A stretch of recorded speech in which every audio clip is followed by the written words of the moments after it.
Welcome to the Highest Health Podcast. Raise your health, elevate yourself, and enrich your life.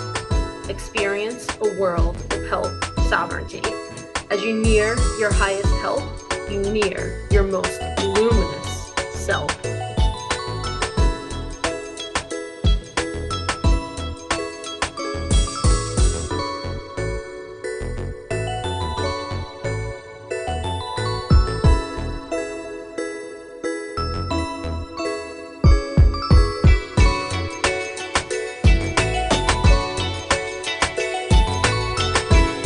Welcome to the Highest Health Podcast. I'm your host, Natasha DeSaro. Today's guest is celebrity chef James Barry. He's a trailblazer in the culinary nutrition space, revolutionizing the way we perceive and implement organ meats, also known as offal or pluck, into our diet. He's the owner of Pluck, a first of its kind condiment, making for an easy and delicious integration of organ meats into your life.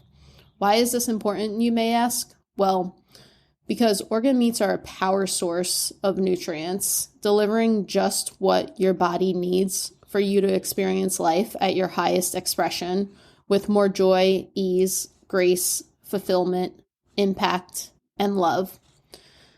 We talk far more than just organ meats in this episode. Tune in, and I hope you enjoy. Welcome, James, to my show, Highest Health. Thank you so much for coming on. Thanks for having me, Natasha. I'm excited. It was so nice meeting you at the conference, Wise Traditions. Ditto. Yeah, cool. Why don't you kick us off by telling us who you are and what you do? Yeah, so I'm a chef of about 17 plus years. I've worked with lots of celebrities. I private chef for most of that time. I ran a meal delivery service in LA for about 8 years. And I was kind of we were one of those companies before it was trendy. We were like gluten-free. We were doing sugar control detoxes, meaning we were like one of the first companies like pull out starches and carbs and anything sweet, in terms of getting people on a real food detox. And then I sold that and I moved out of LA, and I've had a couple kids since then. And now I have my first food product, which is called Pluck seasoning. It's the first of its kind. It's kind of amazing that I was able to come up with a food product that's not laboratory made, that no one else has ever done. But I basically, yeah, right. It's kind of just, you don't hear about that nowadays, because it feels almost like everything's been done. But I basically wanted people to I want people to eat the most nutrient dense foods on the planet. And I believe that's organ meats. I recognize that there's a few hurdles with them though. Like the three I identified was, one is that people have this associated ick taste to it. They just think it's going to taste bad, whether they've tried them or not. That's what they think and feel. Two is the sourcing, and three is the cooking of them. And so I was like, okay, I identified those three hurdles, and I was like, okay, I'm going to figure out a way to create a food product that solves those hurdles, but gets you those the benefits of those organ meats. And what I did was I took the freeze-dried powdered organ meats that you find in capsules, and I source from the same high-quality New Zealand ranches as they do, and I combine them with organic spices and herbs. So I made the organ meats taste good, and I made it so you don't need to know how to cook. You just sprinkle it on your food, just like any seasoning, just like salt and pepper. It stores in your drawer or on your tabletop, whatever you want. It's completely shelf stable. And then you don't need to know how to cook. And then I make organ meats taste delicious. So there's kind of no more hurdles. So you're getting all these benefits. And what we did is we used 5 organs. We used liver, heart, kidney, spleen, and pancreas. And I hope to later on create more products with even more nose to tail options, but that's just where we're at right now, is those 5. It's really challenging getting access to organ meats, which is something I'm genuinely trying to work on. Like, that's one of our missions as a business, is try to get more access to these organ meats, because a lot of them are getting designated as not for human consumption. So you can't, businesses couldn't buy them. People, a lot of it's going to pet food industry, things like that. Awesome. That's amazing. It gets me really excited because I personally love organ meats. And I was just telling you my affinity for them before the show, before we started recording. But and I was just thinking of ways I can use them. And I just thought of putting a roast chicken in the oven and seasoning it with the organ blends seasoning, and just thinking how delicious that would taste. But it is. What I actually that's what's kind of amazing. So the organ meats are coming from cow, so it's bovine based organ meats. And you would think like, oh, well, then I should only be putting it on steak or something like that. But it's like, no, it actually, what's amazing is organ meats have this natural umami flavor. And umami is kind of like savory or meaty. That's kind of how you would describe that flavor. And it's amazing because that flavor is naturally in organ meats. It's in a lot of things. Even mushrooms have umami, tomatoes have umami. But what it does is it makes everything taste better. So it's kind of awesome. I did not know this was going to happen when I designed Pluck. That's the name of the seasoning. I designed it hoping that this would be the case. But now that we've been around now almost 2 years, we're now kind of proof of concept. We've now found, wait, this actually really does work on everything. Like we put it on oysters, we put it on fish, we put it on chicken, we put it on pork, we put it on lamb, we put it on vegetables. I know people that have put it on fruit like papaya and mango, pineapple. I mean, and it really does work. It's just like, it tastes delicious. People sprinkle it on cheese and it just tastes delicious. It makes the food taste better. And then it's just a even bigger bonus that you're also getting the organ meat nutrition with everything you add it to. Yeah, no, that's exciting. I always love exploring new culinary options, and that's exciting stuff. I'm curious, why is a lot of offal getting designated as not for human consumption? Yeah, it's concerning but it's established. So, the market goes where the money goes, right? So prior to World War II, you had a lot of people that were purchasing organ meats. Now, even then, there was a dip in organ meat consumption, I think, at that time. And if you talk to anyone's parents or grandparents, particularly depending on how old you are, it would be grandparents. But like my mom, she grew up eating liver and onions, like most of our ancestors. And like I said, I'm talking grandparent ancestors, not Paleolithic ancestors. Like they ate organ meats. They grew up on them. They were encouraged. They were part of the lexicon, back in the day. But I've found from my research that a lot of it's tied to economics. There used to be this mentality at the time that if you were eating organ meats, then you weren't making as much money, kind of thing. And so what happened was organ meats kind of were looked at as kind of the lower end, like cheaper food. And particularly after World War II, where you had now men were coming back from the war, but while they were away, women started working. And so now you had two people in the household that were now working. You had more money in the household. And it's like, I think from the research that they were like, oh, well, we can afford the more expensive cut of meat. So they were buying more of that roast beef cut, and so organ meat started to lose favor.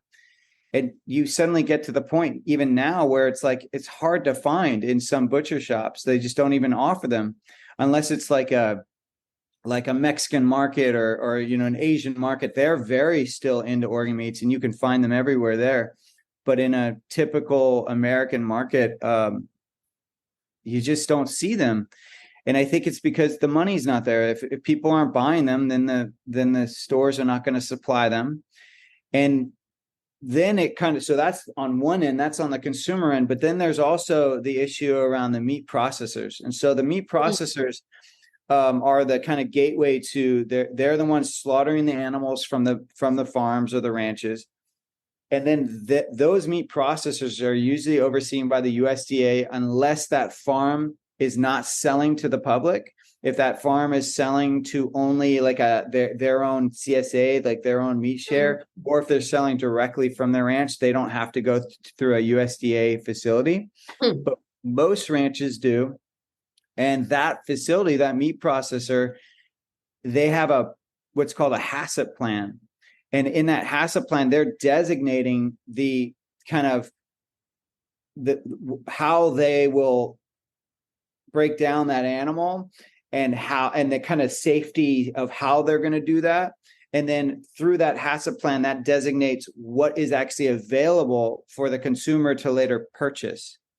And a lot of these meat processors don't see the money in giving access to all of the organs to the human. First of all, some of them, they couldn't. In the US, I just learned this one. In the US, there are certain organs that the USDA cannot sell for human consumption to the public, that they actually are. It's a way for the pharmaceutical companies to protect their assets. And so they can only be sold to the pharmacy. Like, I don't know if it's just to the pharmaceutical companies, but it's like they don't allow the ranchers to take this part of the animal. And some of them are like glands, certain glands, some like brain is, I don't think the USDA allows brain to be sold. It's really, I never ever found that one. I know. You can't. Anyone listening to this can try to look for it, and that you won't be able to find. You'll be able to find it in supplements. Right. Form, but you won't be able to find actual brain at a butcher shop or for sale. And what I'm learning though is because the US doesn't even allow it to be sold. So there's just certain, so I guess it's a mix of like the HACCP plan that the butchers have. It's a mix of what's actually being sold, what would make money at a butcher shop, and then of course what legally can be sold through the USDA. So it's all of that tied together basically means that there are certain organs that ranches get access to. There's certain ones that they don't. A lot of the ones that don't either get shipped to other countries to be sold there, or they get sold to pet food industry and they get put into animal food. Some of them are sold to zoos, but this is where a lot of people get confused. They think it's just getting wasted.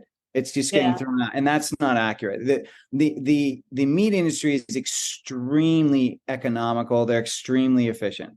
Well, that's good to hear, but I would imagine that they'd want to capitalize on all of the animal. Exactly, and they are, and they truly are. If they can make money off of it, they are. And if it's something that there is no money in, from their opinion, then they'll toss it or trash it. But you'd be surprised. I mean, it's crazy. This is one of the issues with the conventional, meat cow industry is like, I'm sure you've heard about all the CAFOs and what they're feeding some of those animals. Like a lot of industry are using their waste to then feed to those animals. Like the candy industry has all this waste that they then put in the cattle's feed of CAFOs, of those conventional cows.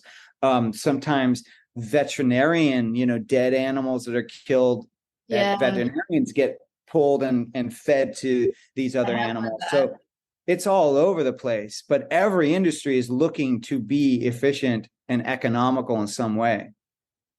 Wow. That's a shame because it's such a nutrient dense part of the animal. And it always is baffling to me, like when you own property, own animals, but you're regulated by the authorities and you can't harvest them the way you choose and sell them the way you choose or wish. Totally. Well, this is so fascinating. So I'm reading this book right now called Gulp by Mary Roach, and GULP. And I just shared this excerpt from the book, but I just find it so fascinating. So in 1973, there was kind of this nutritional watchdog group that put out this food scorecard. And they were measuring something like 38 common proteins, manufactured proteins that people were eating at the time. And they were trying to break down what was the most nutritious of those proteins. and they would mark them by how many vitamins they have, trace minerals, things like that. But then they would subtract points if they had ingredients like corn syrup or saturated fats. So they graded it that way, right?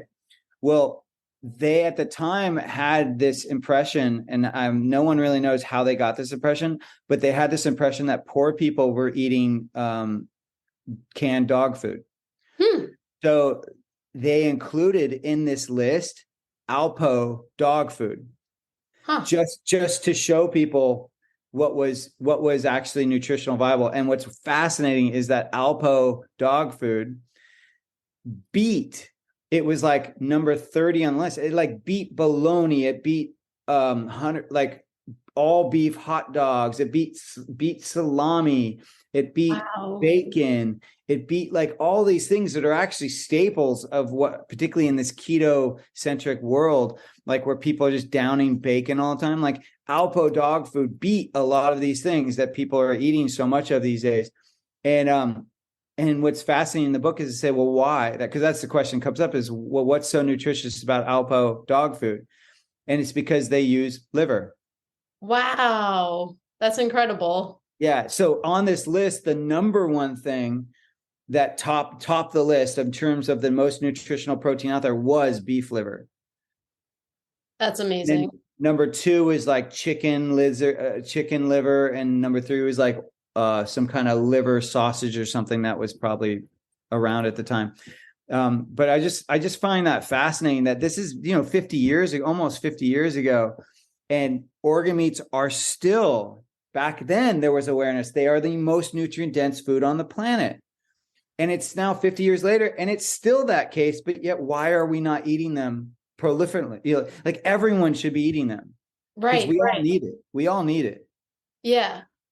So before about the how they were rating the proteins, did you say that they subtract points based on like what the animals were fed or just what the ingredients were that were? The ingredients were, because they were specifically looking at manufactured protein. I mean, they did now manufactured, like, so part of that list was like sirloin steak. So manufactured is not necessarily that it's just a packaged good.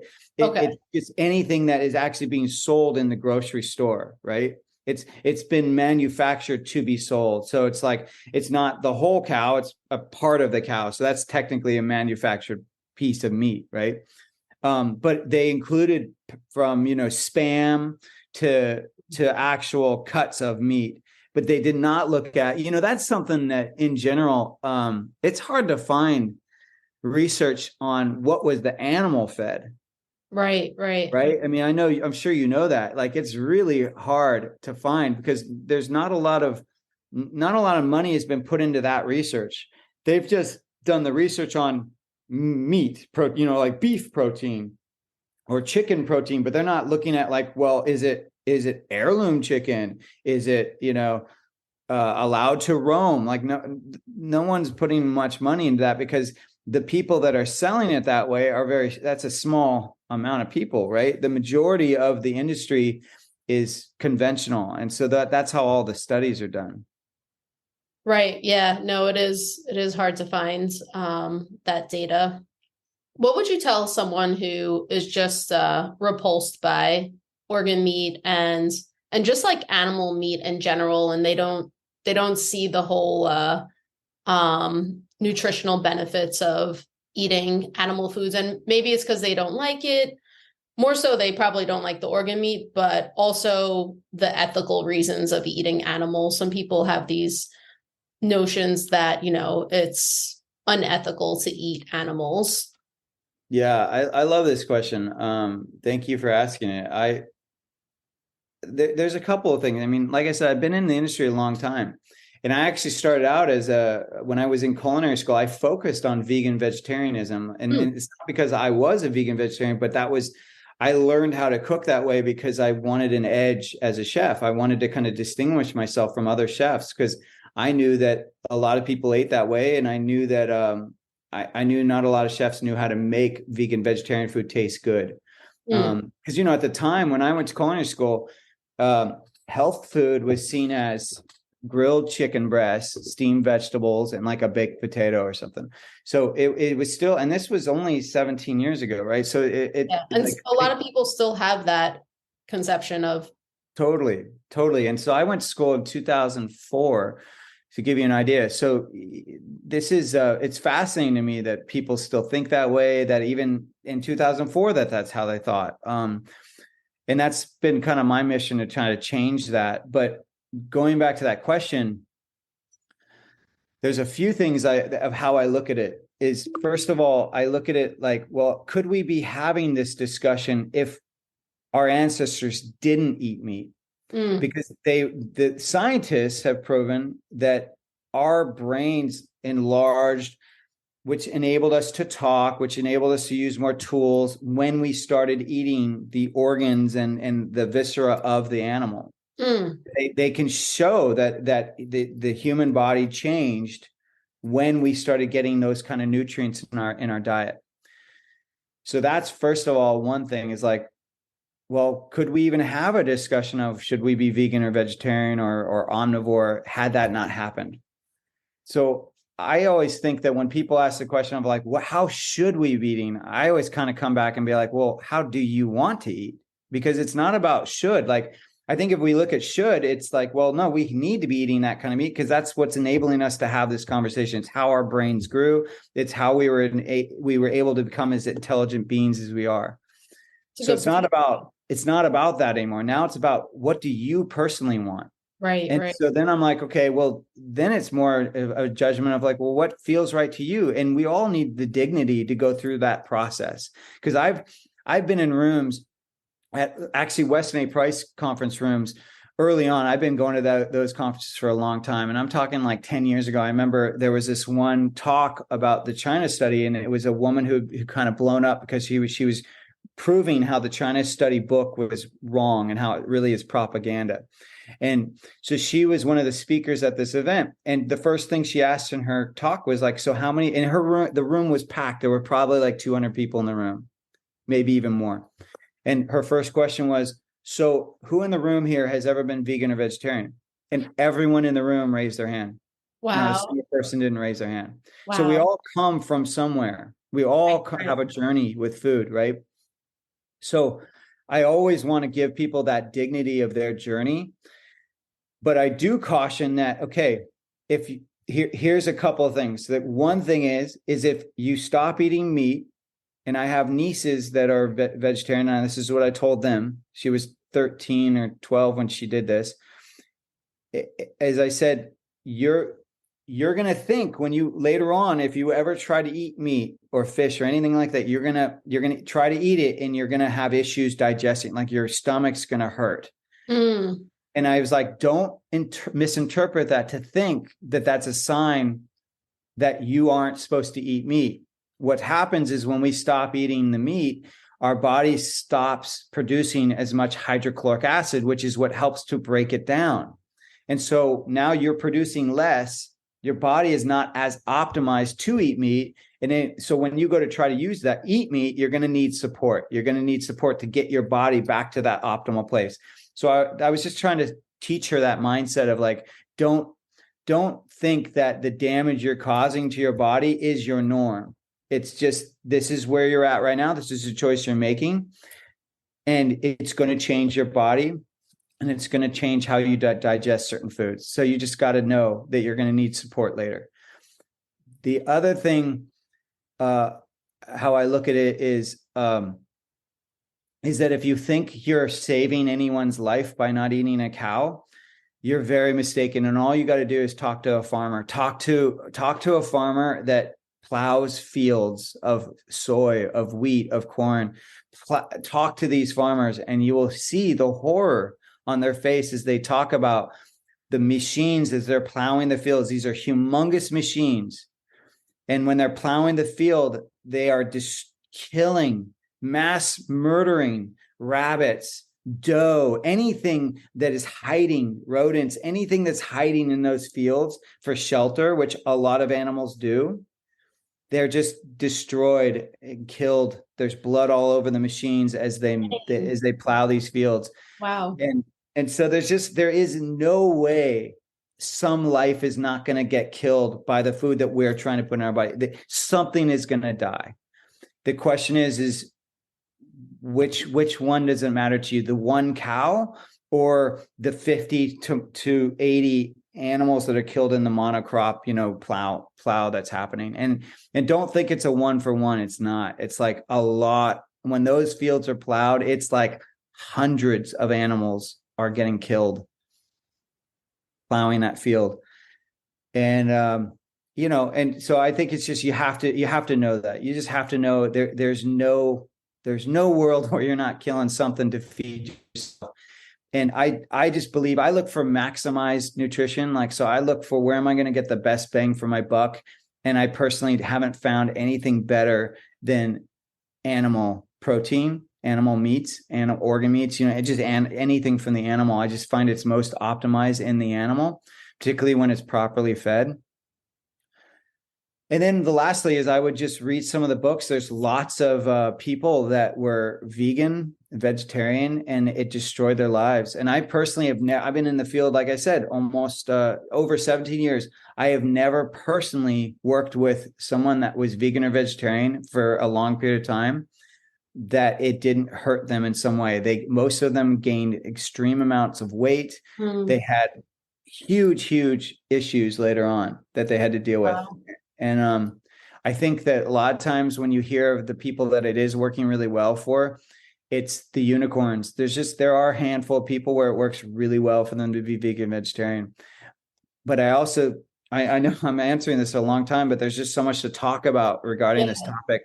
Like I had these friends, they were both doctors and they went vegan for a while, and he didn't last as a vegan. Like he then moved to pescatarianism, and then I don't even know what he is now because we're out of touch. But for 2 years, I watched them try to eat vegan, and she stayed on it for 2 years. And she kept saying every time I saw her like that, she felt great. But I'm watching her in real time, and I'm seeing her hair get thinner. I'm seeing her get more and more gaunt. I'm just seeing her look more and more spaced out, so I'm watching these changes, but I don't know if she was able to see them in herself. And so I just kind of caution people that, a vegan diet is extremely great diet. If you're detoxifying, it's great. It's a great diet to clean out your body, to really like help get rid of like cells that are, like not being optimal. But it's not a building diet. And most people that go vegan or vegetarian, you see them either gain extreme weight from all the carbs that they're eating and the starches, or you see them just get really gaunt because they're not getting enough protein in their diet. Yeah, those are so many good points that you mentioned. To circle back to the plowing that goes on to just, destroy the field and like grow certain crops and whatnot for grain, corn, soy. Can you speak to the difference between the type of ecosystem we're creating with one method of farming versus like the tilling method of farming to grow, let's say, corn, soy, etc., versus having grazing cows? The two different types create very different ecosystems. Could you tell us a little bit more about that? Yeah, I mean, of course, I'm not a farmer, but I've definitely done a lot of research on it, and it is a huge concern. So depending on who you talk to, a lot of people are looking at our current agricultural systems, and they're saying, "Oh, we're almost at a tipping point." Like, so some people say it's going to be in 2040. So it's not far off, but that basically we are destroying our agricultural systems so much that eventually we won't be able to grow things. And basically, I'm sure you and your audience have heard about the topsoil issues. So basically, when you're always like planting the same crop over and over, that crop pulls from the soil the nutrients that it needs to grow, and then it leaves nutrients in that soil. If you always are doing the same one, you're basically depleting that soil of those specific nutrients, and then what's left behind is sometimes not at all what's conducive to a healthy soil. And that's one issue, is so if you're always planting the same crops, one issue. The other issue is, well, what kind of seed are you using? Because a lot of these huge monocrop farms, I mean, they're humongous. I mean, we're talking thousands and thousands, tens of thousands of acres. This is, that's what people have to understand. Some of these are like the size of a small city, these fields. So when they go to plant things, they have to do it with machines, and they have to make sure they get certain yields. And that's where you hear the government getting involved, and there's subsidies. You hear about the GMO seeds.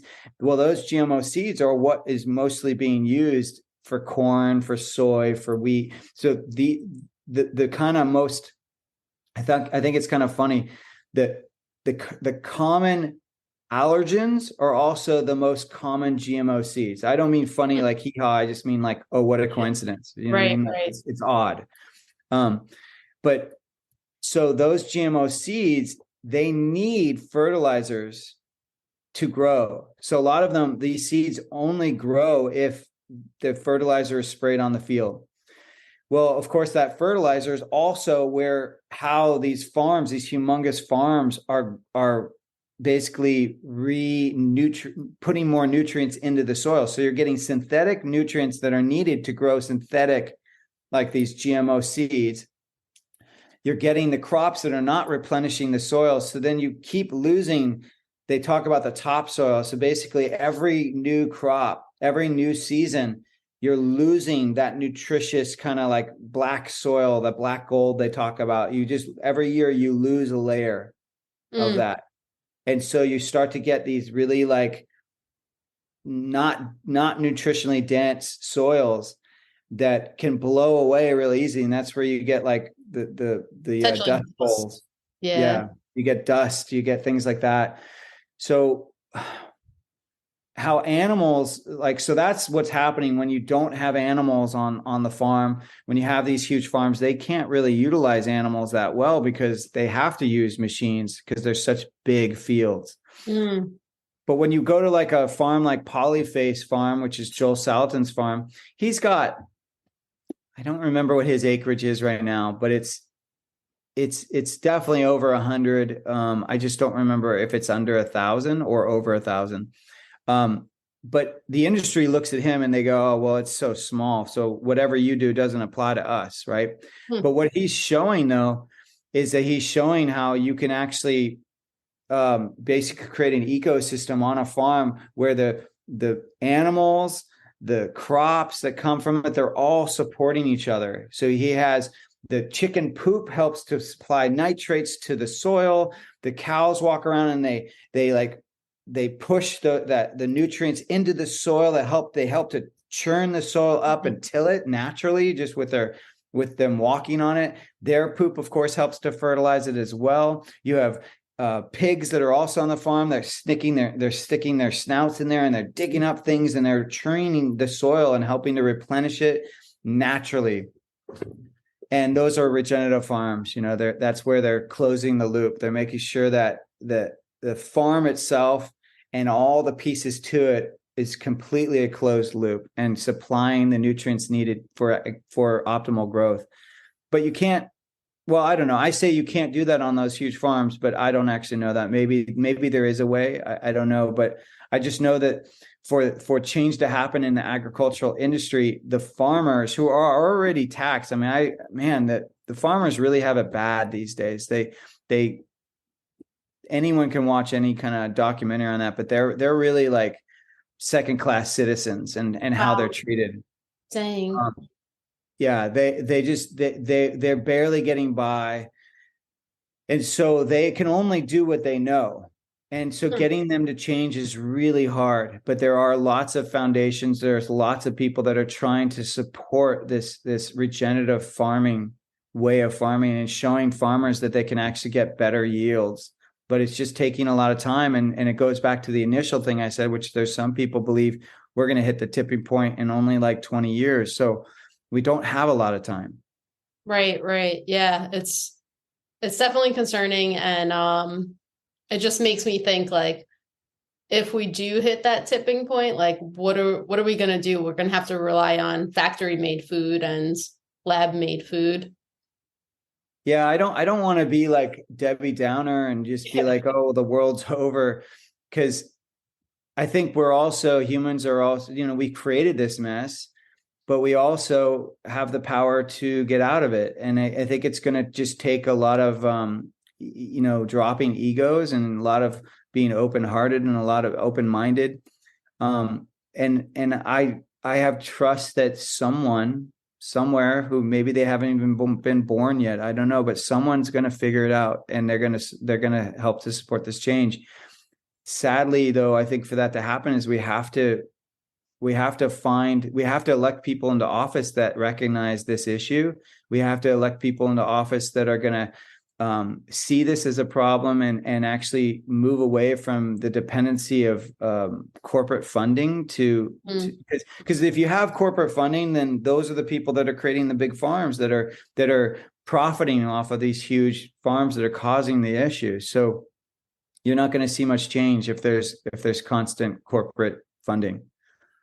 So yeah. I don't know. It's got to start on a political level because if it happens politically, then we're going to see change happen faster. But right now, the way we're so bipartisan and we're a two-party system that we're basically hitting walls. So every 4 years, if we're going to have a new president, with 4 years it's Republican, then the next year is Democratic. What's happening is it just slows down change. It just means that one president is kind of taking back what the other president did, and there's like one step forward, two steps back, one step forward, two steps every 4 years. That's how it is.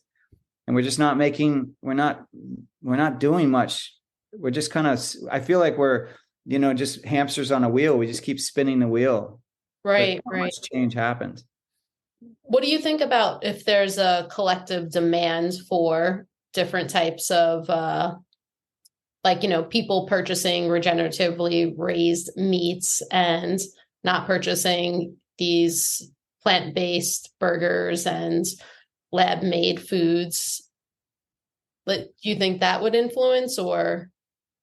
I'm definitely a proponent of, you vote with your dollars. I'm definitely a proponent of that. But I also think that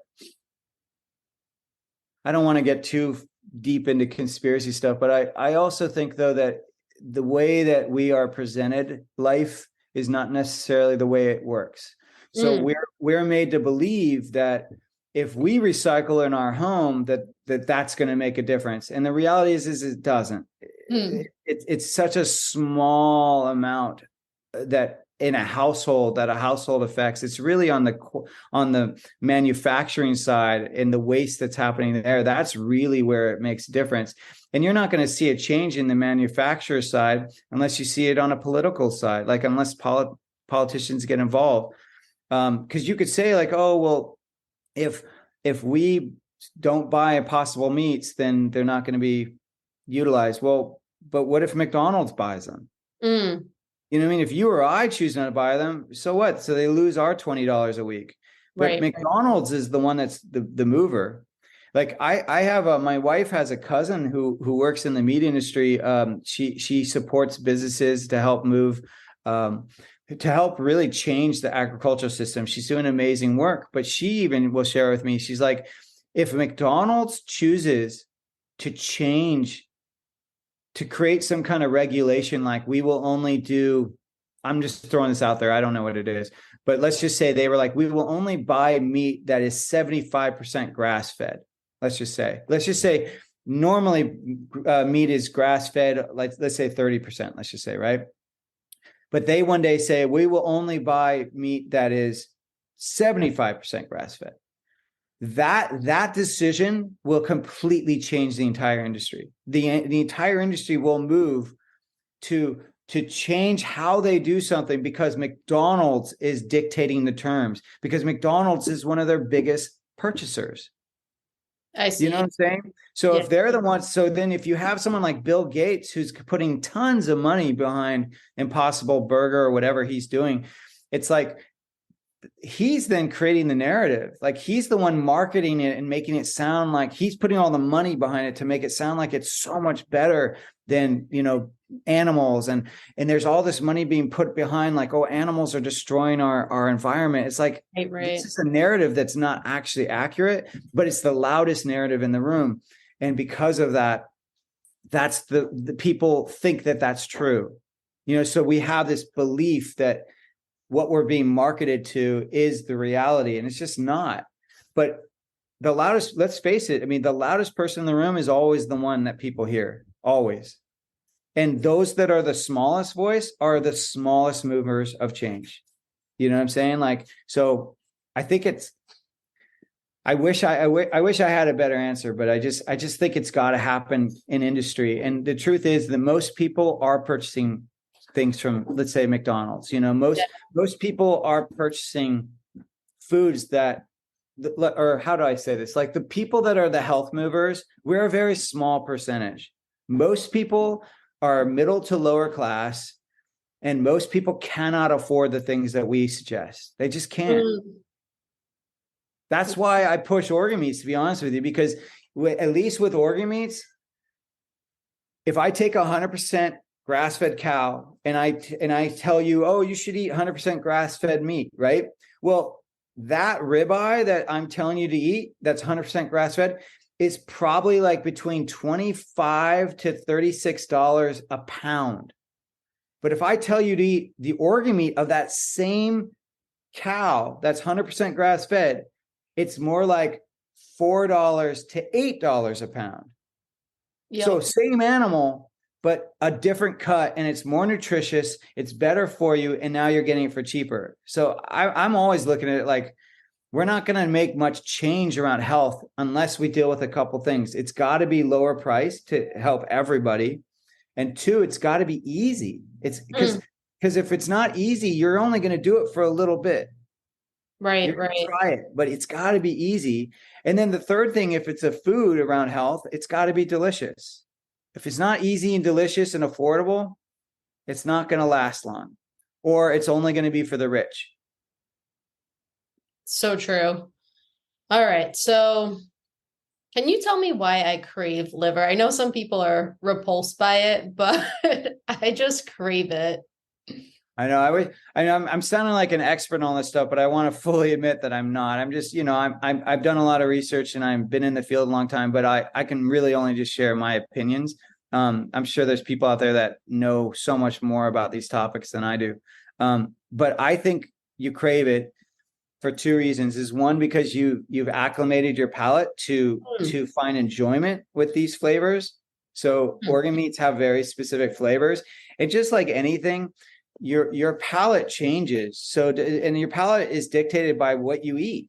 Well, it's dictated. I mean, you can go all the way back to in utero. So like what your mother ate is what shaped your palate.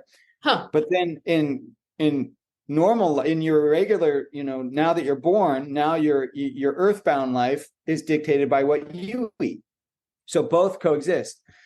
And it changes. Your palate is a living, breathing thing. So like 1 minute you could be like, I love spinach. I just love the flavor of spinach. And then the next minute you don't. And a lot of parents understand what I'm saying, because that's how a kid is. 1 minute they love something, the next minute they don't. That doesn't mean you stop giving it to them. They might like it again a week later. You got to keep like trying things constantly. But what happens is when we're adults is we kind of get locked into very specific flavor profiles. Most of us are hooked on the sweet palate, right? So most of the foods people are eating are sweet based. And so when you get like such a sweet palate, particularly a hyper sweet palate, because most packaged foods are extreme flavor. They're not natural flavors. It's extreme flavor. And so when you get locked into that, everything that is found in nature that is sweet doesn't taste sweet. And I'll use the example that most people can identify is with peanut butter. Like I grew up on Skippy peanut butter. Skippy peanut butter's got hydrogenated oils, or at least it used to, and it's got sugar in it. So when I used to eat Skippy peanut butter, I would get mostly that sweet profile, that sweet hit, because of the sugar in it. Well, when I then would try peanut butter that it didn't have sugar in it, I would be like, I would be like, ew, what is this? Right? Because it didn't have that sweet profile at all. Like Like peanuts have a slight natural sweetness, but it's not really that sweet to the person that's eating Skippy peanut butter all the time. Yeah. Right? Because it's they naturally have sweetness, but it's a subtle sweetness. It's so subtle. And if your palate is blown out to attract really sweet flavors, then you're not going to taste anything that's subtle. You're only going to be looking for extreme flavors. And so here's the thing though. If I then go off Skippy peanut butter for 2 weeks and I don't eat any other sugars and any other heightened flavor foods, my palate will start to change. And then I'll go to eat that raspberry or that blackberry or even that peanut butter that has nothing added to it. And I'll start to taste the subtleties of it. So that's one thing, is your palate, you've conditioned your palate to find enjoyment out of the liver profile. And Fascinating. that's one thing. The second thing is I think that innately we know our bodies know what they need. They did an experiment back in the 70s where, because there was always this belief of like kids will only eat, they'll always pick junk food if they have the option. That was the belief. Is that if you put a kid in a kitchen with junk food and healthy food, that they will gravitate towards the junk food.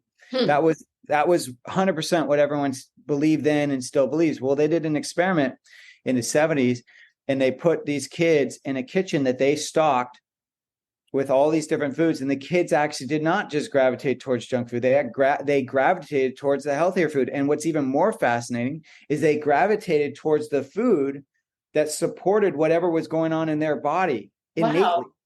So like kids that were naturally low in potassium went for the bananas. Things like that. Like that the kids innately knew what food their body was needing in that moment. And so I also believe that's what's happening when you go to eat organ meats, is that your body knows it needs these nutrients. They're not only the most nutrient dense foods on the planet, they're also the most nutrient viable. Like your body's able to absorb them. They're the most nutrient absorbable foods, right? So your body knows this innately. And I think both things are happening, the palate and then of course your innate need for those nutrients. I haven't thought of the palate one, but the innate need for those nutrients has definitely crossed my mind. So, but I do get some concerns, and you tell me your thoughts on this.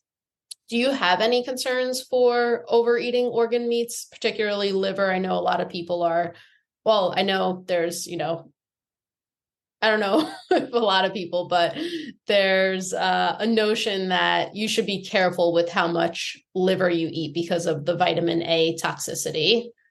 Yeah, absolutely. I think those are legitimate concerns. I mean, can you get too much of anything? Right. I mean, of course. Yeah.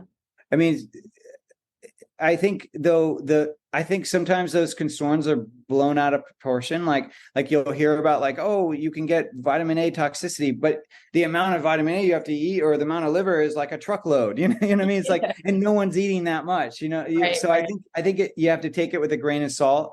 I think though that I think also the sourcing of the organ meat is key. Like, are you eating, or I shouldn't say organ meat, is the sourcing of the vitamin A is key. So are you getting it from organ meat? Are you getting it from a whole food, or are you getting it from taking, synthetic a supplement, right?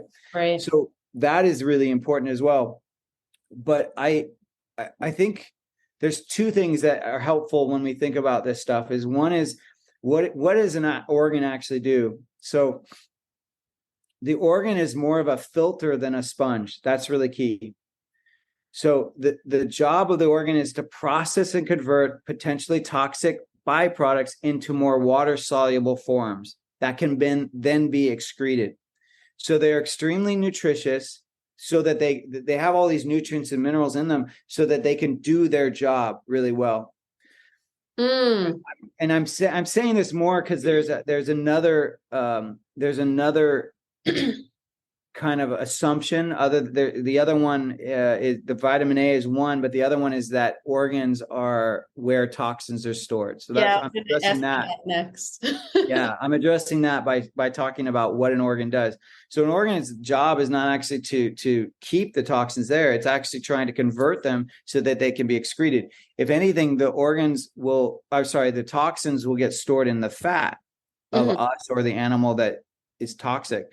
So really what's key is that's why you always want to be working on your elimination pathways, making sure that you're pooping daily, making sure that you can detoxify, like that your sweat glands are working properly, that your health is optimal so that all toxins can be gotten rid of. Because the toxins, it's not like meat, they're exclusive to meat, you know what I mean, or to animals. It's like they're in our air, it's in our water, they're everywhere. So you can't you can't pretend you're not going to get toxins. We are going to get toxins. Assume it.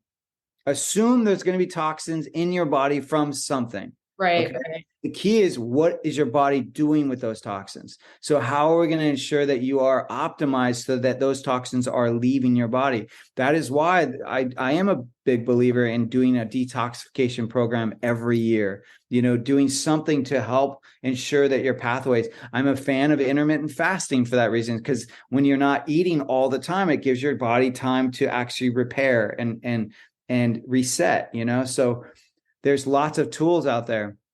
But the other thing with the vitamin A I wanted to go back to is, so I mentioned that it's the source, but the other thing is, and this is how I think about it.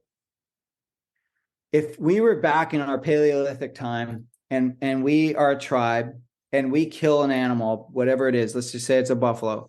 That buffalo only has one liver. They don't have 5 livers. They have 1 liver.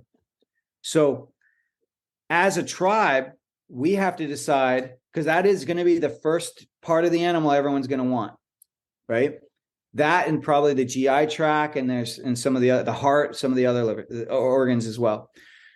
Well, there's only one of all these things. There's lots of muscle meat, but there's only one of each of these organs, or 1 to 2, depending on which organ we're talking about, right? And so the question is as a tribe, you're going to divide that up. You're either going to first give it to the people that need it the most, like the people that are pregnant. You're going to give it to the people that are sick. You're going to give it to people right away that need it. And then from there, you're going to divide it. You're going to probably give it to kids first, things like that. You're going to divide it up. So when you think of it from that perspective, you can't necessarily eat liver every day, because you wouldn't if you were part of a tribe. Yeah. You just wouldn't. The other piece, and this is the one I love, is that, and this is why I love, like, you're eating your organs, you're eating from the whole organ. And this is why I love my product Pluck as well, which is different from a capsule. So when we eat a capsule, an organ meat capsule, we're completely bypassing that innate communication between our digestive system and our brain of, like, does my body need this? Where if I take that capsule and I open it up and I put it on my tongue, or if I take a piece of that liver and I put it on my tongue and chew it and actually get the communication of my body to my brain, your body's going to tell you immediately whether you want to eat this or whether you don't want to eat it. It's going to communicate to your brain, this is something I want, or this is something I don't need. But we completely bypass that when we take a capsule. We're just assuming we need it. And I'll use the example of this process with salt. So if you're depleted and you need salt, you stick your finger in some sea salt, you put it on your tongue. It tastes differently when you need it versus when you don't need it. When you don't need it, it doesn't taste good. So true. And your body will reject it. You'll be, you like, it doesn't taste good. And your body will be like, no, I don't want any more. No, stop. And you just can't will it. You can't force yourself to eat it, because it will taste worse and worse and worse. Yeah. But yet if you need it, it's amazing. And your body, like, oh yeah, give me more. And then it just stops. So that's that communication. And you're getting that when you eat the whole organ, or when you eat even with Pluck, it's a seasoning. When you're using the organ as a food versus a capsule or a pill, you're getting that communication. And I personally believe that communication is the key to health. It's always going to tell you what you need or don't need. I mean, even like when you're craving something, you're craving like ice cream, for example, we're assuming that we need that ice cream. We're equating a craving with what we need.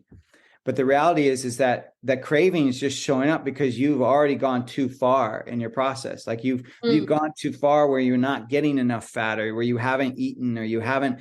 Whenever your body craves like immediate or immediate like high fat, high sugar energy, it's because you've gone too far without eating. So now your body's almost in a survival mode of like, okay, I need immediate energy, immediate need to be Yeah. met. And I would And add to that, or without eating nutrient dense foods, because essentially just shoving in calories without any of that nutritional profile is your body starving. yeah, it's starving, and your body won't know when to stop. Because our bodies equate flavor in nature, usually like flavor in nature equated to nutrition. So if something was tasty, delicious, found in nature, that meant it had more nutrients, typically. And so if it had more flavor, it had more nutrients. But now, because we buy things that are pre-made, that have just artificial, intense flavors, our bodies don't know what to do with it. It's like that's why you get like a chip or something, you can't stop, because your body thinks because of the flavor it's getting certain nutrients, but it's nutrient void. There's nothing in it. So it doesn't know how to stop until the stomach is just so full that you're now bloated, or you're so you just not. It's almost like one is where your brain gets communicated to stop. The other is your body is just like, I can't take any more food. Yeah. You know? I feel like there are scenarios where people will feel that physical discomfort, but they still want to continue eating. Yeah, And that's psychological, right? That's where it gets emotional. At least I think that's where people start to go like, and I've done this, and I can speak to it directly. Is like where you're so numb, like there's something going on in life that's so intense, or so you're already feeling so numb that you're needing to numb the feeling. You're needing to squash the feeling, or you're needing to heighten the feeling. So sometimes you overeat so that you can feel the discomfort, because you already feel like shit. So you feel like shit emotionally. So you want to feel it physically. I see. You get what I'm saying? So it's almost like a way of cutting yourself. You know what I mean? You want to feel it even worse because you're feeling so bad, or you're feeling so hard on yourself. And then the same goes the other way. Sometimes you're so numb and you're not feeling, that the only way to feel something is to completely binge, so that your body's so so much discomfort that you at least feel the discomfort. I can see you're that. not feeling anything else. Yeah. I was going a different direction with that. Where were you going? More so the idea that like you're physically full, your belly is just at capacity, but your nutritional needs are still not met. So like you still have that urge to eat to try to, satisfy those nutritional needs, but you're physically full. So you have to stop, or you're gonna combust. Yeah, I think that's happening chemically. I mean, I definitely think that, but I think though the question where I would go with that is like, well, but why were you eating that food for so long that you are now stuffed? You know what I mean? Like what emotionally is going on that you're getting something from that. You're getting the satisfaction of the crunch. You're getting you're getting some kind of satisfaction around this thing that's not giving you any nutrients, but that is giving you some kind of like brain buzz. You know what I mean? It's like it's triggering something in your brain to be like, ooh, I feel so happy because I'm eating. You know what I mean? And a lot of products are designed that way to create that endorphin, or to create that kind of hormone that's going to make you feel so good. But it's not making you feel physically good. It's just tricking your brain into thinking that you're happy eating this. But usually there's something emotionally going on that makes you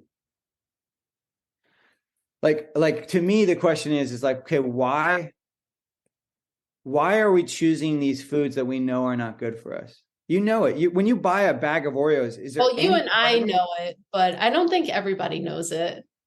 Do you think they don't?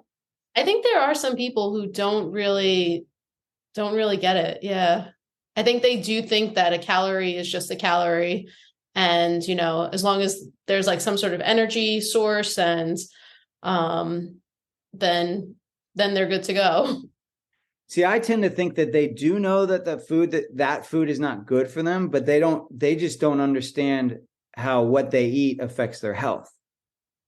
You get what I mean? So like they are buying that, let's just say a package of Oreos. They're buying a package of Oreos. They know that this is cookies. They know intellectually this is what's considered junk food, Mm, but they just don't connect that food is affecting their health. hmm. Yeah. Does that make sense? It does. It does. They don't see the full they don't see the full picture. They only see part of the picture. Well, and most people are living in a way that they don't realize that their norm is below average. I mean, that's the truth. And I include myself in that. There is always possibility for growth, always. Absolutely. Yeah. And so the question is like, are you accepting your current state as your best, or are you striving towards optimizing your health? And if you are stuck in that place, there's don't fault yourself, because a lot of these foods are designed to play with your head psychologically, to play with your emotions, to play with your hormones. They're designed that way. So you are up against a humongous marketing machine. But there also, the truth is that even though we just made a decision, you can make a new decision now. You know what I mean? Like that, you don't have to wait until the perfect moment. You don't have to think that you can't crawl out of this pit just because it feels so big. It's like just put one foot in front of the other. Like just make a new decision in this moment. And one thing I always recommend of like, well, how do we make these decisions to not, let's say, succumb to these very addictive foods? Well, one is use your innate intelligence, your emotional intelligence. Like, so I'll speak for myself. Like, I know that if the food is in my kitchen, I will eat it. I know it. I will. And it doesn't even matter if it's something I don't like. You Like, won't throw it out? well, no, no. Well, that speaks to something else. But so if it's in my kitchen and it's something that's kind of an immediate gratification, kind of junk food, I will probably eat it. And if I don't eat it in that moment or that first week, I'll probably eat it in the fourth week. You know what I mean? If it's still there. Okay. Yeah. Like, Yeah. meaning that I know that if I bring it into my household, I'll find some way to reason with myself, to convince myself that I should eat that. So my emotional intelligence is like, don't bring it into my house. Right. Right. That's one, right? The next thing is I know that if I don't eat regularly, meaning like 3 meals a day or whatever, like meals, I'm not suggesting someone should be eating every 3 hours. I'm not suggesting that.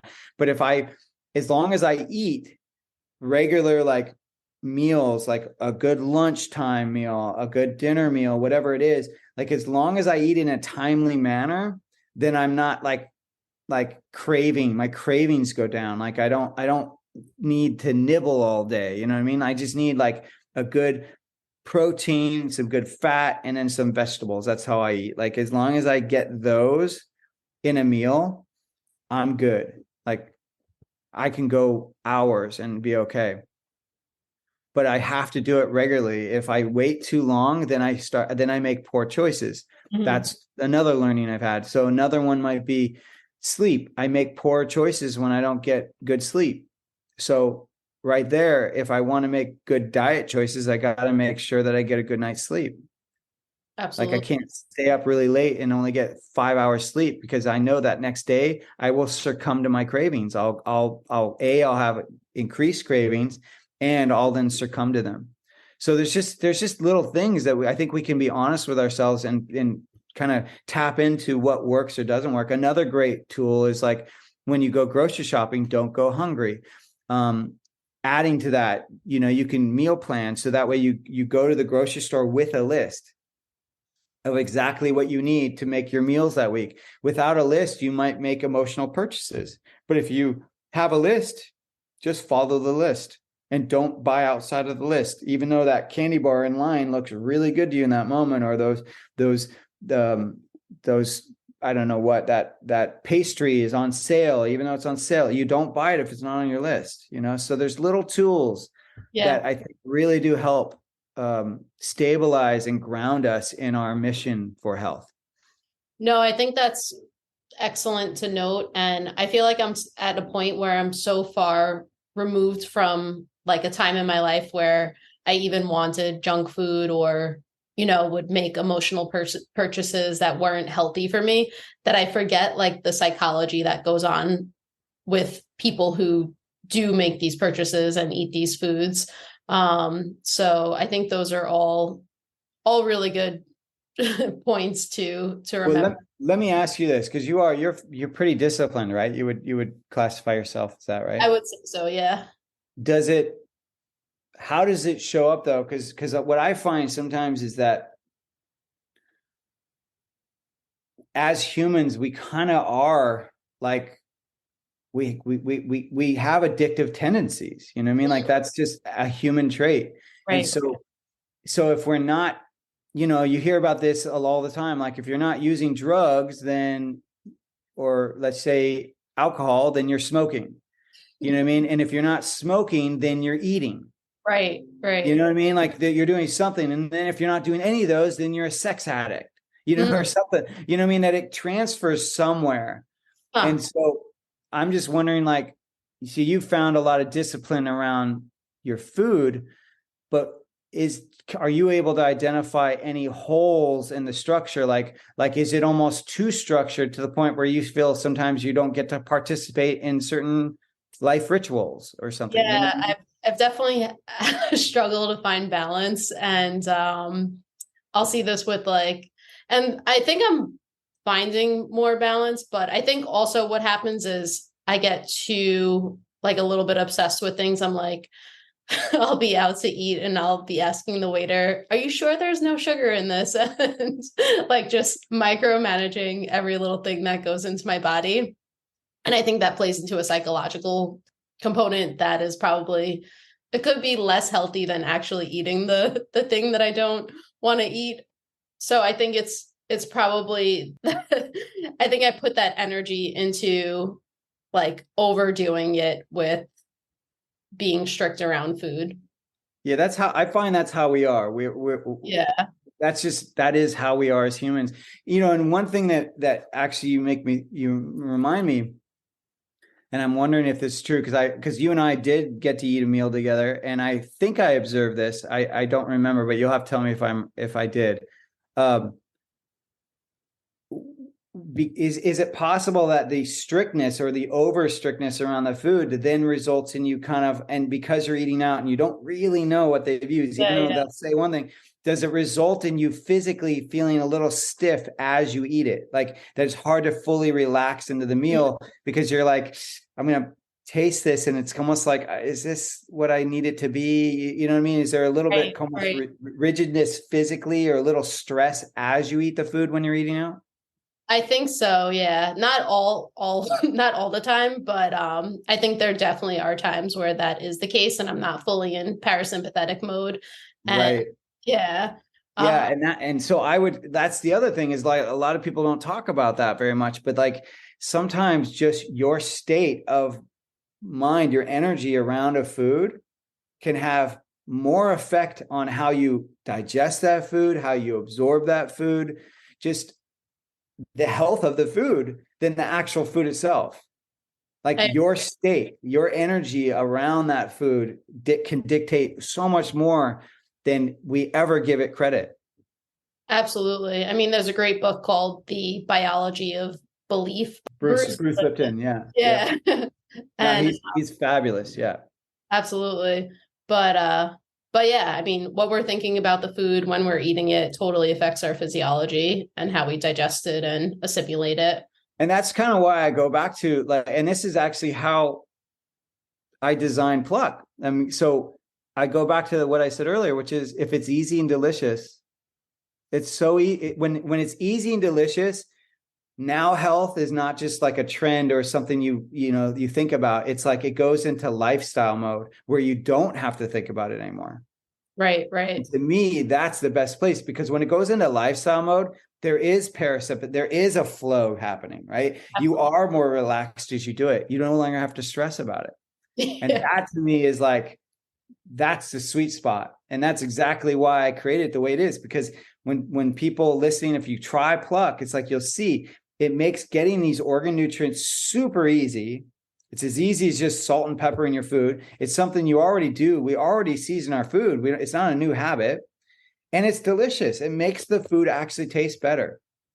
There's a post I recently put up on my Instagram page where my kids and I we had kind of a sideways day. It was just a really busy day, and we had to take my wife to the airport, and it was going to be really late. And I was way more adamant about, like, I want to make sure we don't eat too late than what is it we're eating. Like, I was more concerned about not eating too late. So we stopped to get pizza, and we went to one of our favorite pizza places here in Portland, Oregon. And we were gluten-free. So we got gluten-free pizza. And I brought my Pluck with me so we could sprinkle it on the pizza, because I knew like it was just going to not only taste better, but then it's going to be better for them. Right. And for me as well.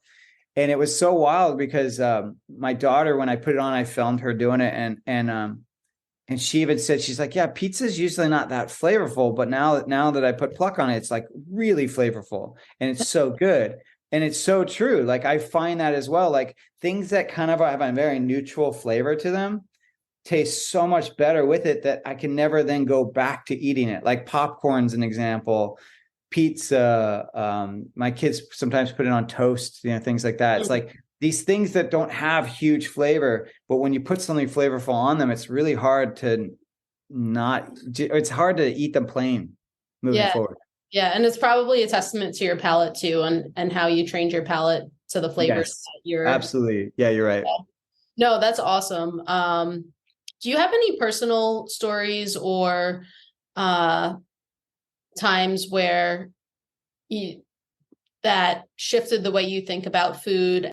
It could be anything. Like, did offal change your life in a certain way, or did you pursue health because of a certain occurrence in your life? Like, is there anything around that?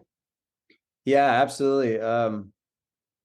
Well, what I was identifying earlier about how, when I was talking about people, maybe they recognize that they're eating junk food, but they don't recognize that the food they're eating is affecting their health. That moment I had that moment. So I grew up not knowing that food affected my health. Like I didn't know that what I ate would show up physically.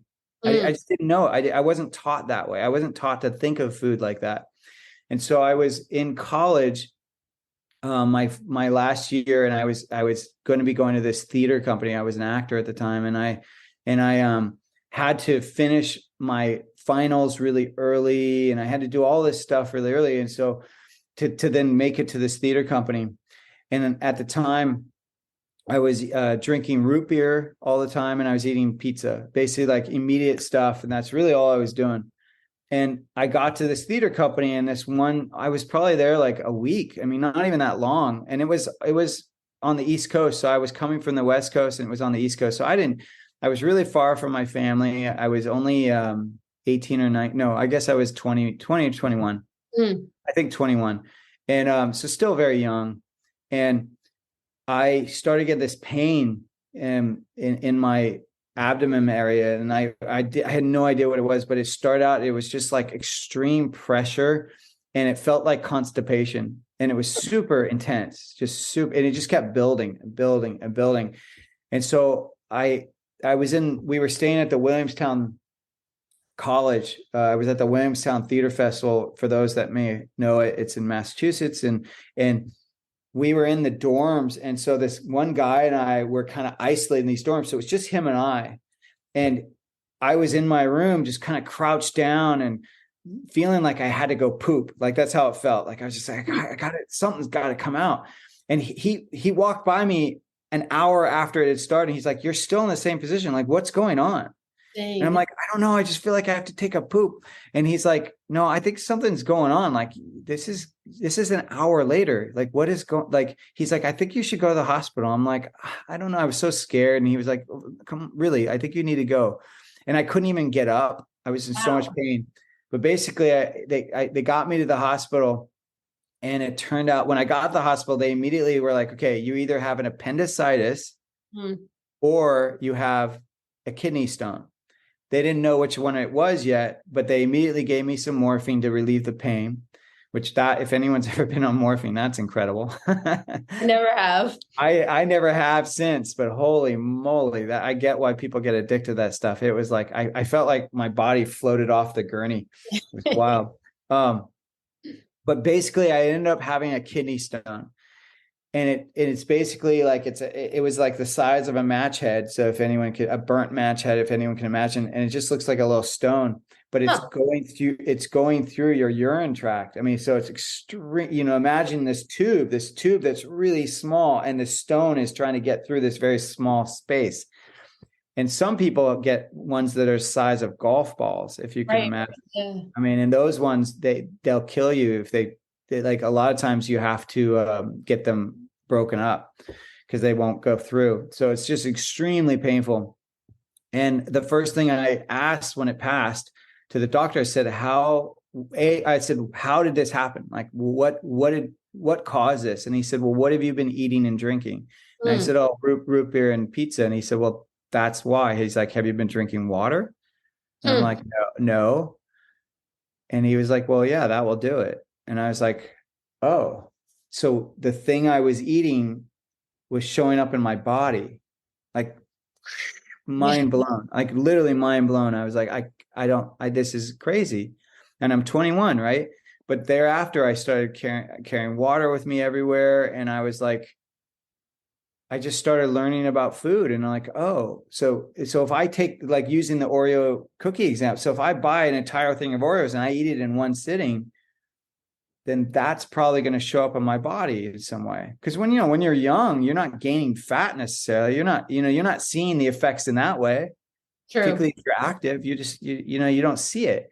So you only see it play out when you start to get particularly older, when you have these kidney stones or heart issues or some kind of issue comes out from it. That's the only time you can really connect that what you're eating is directly affecting your health. And even then, sometimes people don't make the change. But luckily, I had a doctor who connected it to nutrition.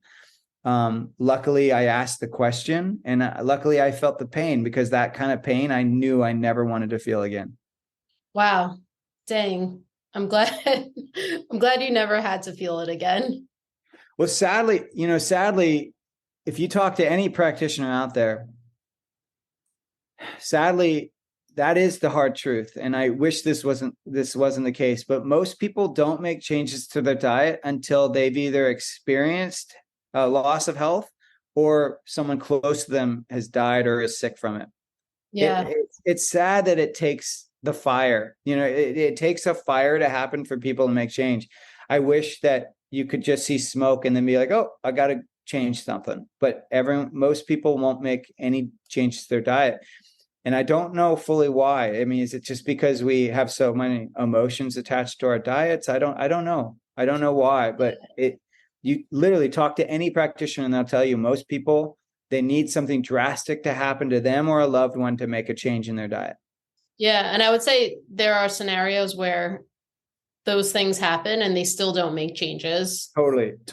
You're so ready. I don't know why either, but I think it could be different reasons for different people, but I think a lot of it is a certain entrainment that goes on where we just don't make that connection. Yeah. And I wish I believe me, like I've had many discussions with practitioners, like, how do we change that? How do we help people not wait until they're really sick? Because the truth is, a lot of, like, sometimes if you wait too long, a lot of the holistic methods won't work, because they take time. They're not as intense. They're gradual. And so if you wait too long, like it's not going to matter if you're going to have to go the Western medicine route, you know what I mean? Because it's like the holistic route would take too long, Yeah. or not be as intense enough. So the key is how do we get people to not wait so long? And we don't, none of us have come up with a good answer yet. None of us. Yeah. I think it's just also part of some people's like journey, like a spiritual journey that they have to go through. Yeah, I totally agree with that. And that's why I said earlier about the vegan question. I'm like, we have to give each other the dignity of our process, because it's the only way we get to the other side of it. It's the only way we make change. I And agree. I just hope that once you make the change that you talk about it, because that's then the only way that someone else might maybe not go down that path. Yeah, it's powerful to share what you've experienced and how it's changed you and the changes that you made because of it. That's a really good point to talk about it. Yeah, I mean, it's like, yeah, give each other the dignity of our own process, but then whatever your process ends up becoming or whatever you learn from it, then share it. Share it with the person that's ready to hear it. Awesome. Well, this has been a great conversation, James. What does it mean to you to live in your highest health? Oh, wow. I mean, there's so many things I'm always doing, but I feel like it all stems from just to always be listening, always be asking questions. That's because I think our knowledge of what is highest health is always changing. There's, Right. what was taught back when I was born to what is now available to us is so different. But the only way we're really going to be able to take that in, or the only way I'll be able to take that in and truly adapt from it and learn from it, is if I'm open-minded about it. Like, how many people go to conferences, and they just have their hands all crossed and they're like, I already know this. It's like, so the more I can kind of come to a situation and truly be asking questions and really be listening, I think I'm then going to I'll continue to adapt and change and hopefully reach that optimal health. Yeah, you do a good job of that. From the first time that I met you, I realized that you were a curious person with a lot of good questions. Thank you. Where can listeners find you, James? So you can find the product Pluck seasoning if you're intrigued and interested in checking that out. That's at eatpluck.com. And you'll find us on all social medias from TikTok to Instagram on at eatpluck. That's PLUCK, Eat Pluck. And then you can find me specifically on Instagram at Chef James Barry. That's Barry with an A. Excellent. Thank you so much. I'll catch you on the other side. Thank you, Natasha. Take care. Thank you for listening to Highest Health. If you gained value from today's episode, leave a review, share with a friend, or post on social media. If you're interested in achieving your highest health or already pursuing it, send me a DM. I'd love to hear from you.